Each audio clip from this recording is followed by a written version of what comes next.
Cut!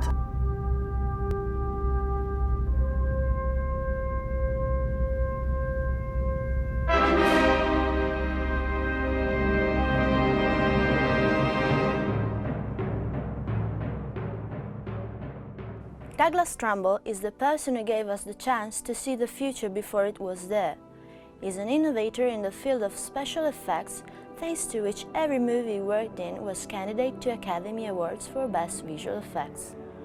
In the beginning of his career, the young Trumbull was a simple illustrator who was keen on aliens. His first work, The Moon and Beyond, caught the attention of Stanley Kubrik, who hired him for 2001 A Space Odyssey, winner of the Academy Award for Best Visual Effects. At that time, Trumbull didn't have the technologies we have now. For space travel, or as it's known, the Stargate sequence, the feeling of traveling through the stars is possible because Trumbull invented a new slit scan machine. The new technique consisted in simulating through a scan image infinite planes of exposure by holding depth of field with exposure of nearly 1 minute per frame. The result is an outstanding psychedelic journey effect that throws you into another dimension. The camera stayed open the whole time it was moving, while I was moving artwork behind the slit, so it created a pattern of light. And I had to do it twice, once for the left side and once for the right side, with different artwork. The huge success of the movie was followed by another, Close Encounters of the Third Kind, which allowed him to experiment new techniques, such as smoke rooms for miniature atmosphere control, later used for the breathtaking sequences in Blade Runner.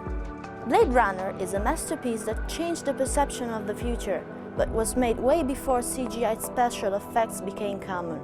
So for its realization, Trumbull used once again in-camera special effects that involve hundreds of miniatures, forced perspective and motion control techniques, a smoke room, lenses and lights. The initial scene, called Hade's Landscape, was made by filming 1/10th scale miniatures with thousands of tiny light bulbs on them, which were later masked with matte painting. Explosions were made partially on the set itself and partially in the parking lot behind the studios. One of the problems regarding the making of the Hade's Landscape was the necessity of keeping the same density of smoke through the whole time of filming. Douglas' team had a black velvet room, a big air circulation system and an automated smoke generating machine with a continuing measurement device for the amount of smoke in the room. The reason for this was the choice of using a technique called motion control.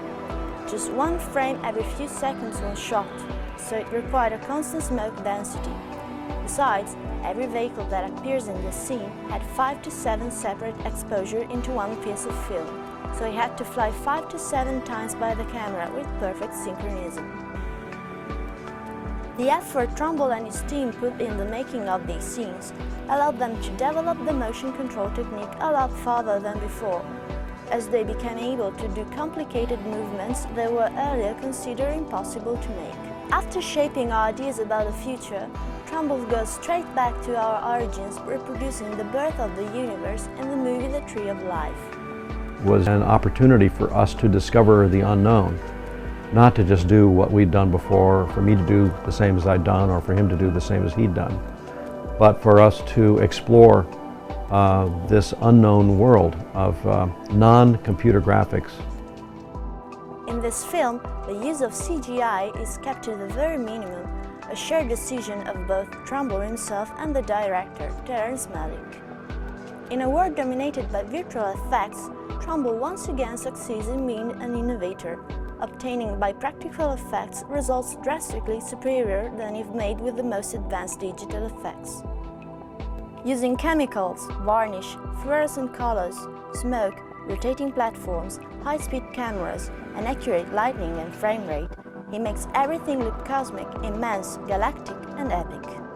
These techniques guaranteed total freedom to the team to explore and experiment with these effects that can only be inducted and guided, but cannot be controlled like CGI does, and this is very rare nowadays.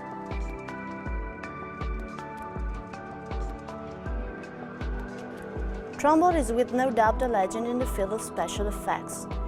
He showed that to achieve a good result, it's vital to try to always go farther the limits imposed by current technologies. His figure brought to life a visionary future and past that keep on living in the collective imaginary, managing to make the audience experience feelings that could never be felt in any other way. For now.